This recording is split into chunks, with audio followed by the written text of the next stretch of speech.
Hello, and thank you for tuning in today to Tomorrow News. Sadly, we learned that on September 5th, 11 Israeli Olympians were massacred. That's right, only 10 days after opening, the Olympics of Peace and Joy soon took a turn for the worst. 8 Palestinian terrorists dressed up in tracksuits and ski masks to blend in with the other Olympians. With them, they carried rifles and grenades in duffel bags. This group called themselves the Black September. They had gotten into the complex due to the extreme lack of German security provided in an attempt to battle against the Olympics that Hitler had held 27 years ago. In their own separate battle, the Israeli people did not back down from attending this event. Many came to wave their flag on German soil, only 6 miles away from the Dachau concentration camp, which made a very strong statement of Jewish resilience and Israel's readiness to accept a different Germany. Now we'll send you off to Logan. Thank you, Logan.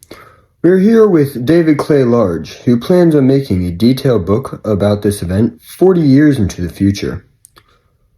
David, what would your future self say about the recklessness that took place not too long ago?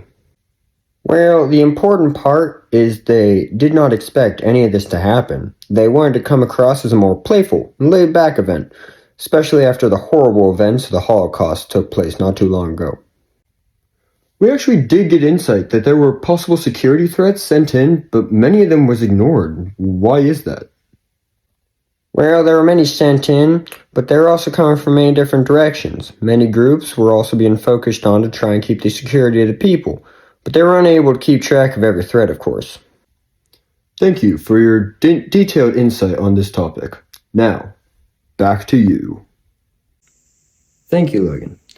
We have learned that the terrorists killed 2 people, wrestling coach Moshe Weinberg and weightlifter Yosef Romano upon entering, and held the other 9 hostage, with a demand to release 236 of their own prisoners from Israel.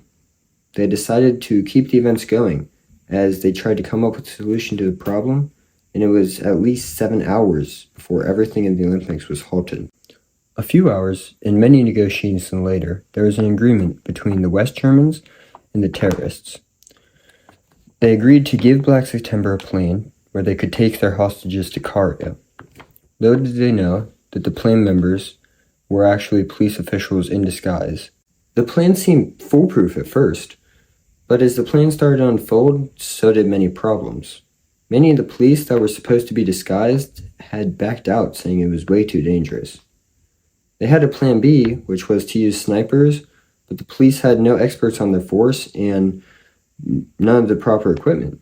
They ended up shooting 5 of 8 terrorists, but sadly not before the terrorists killed the remaining hostages in cold blood.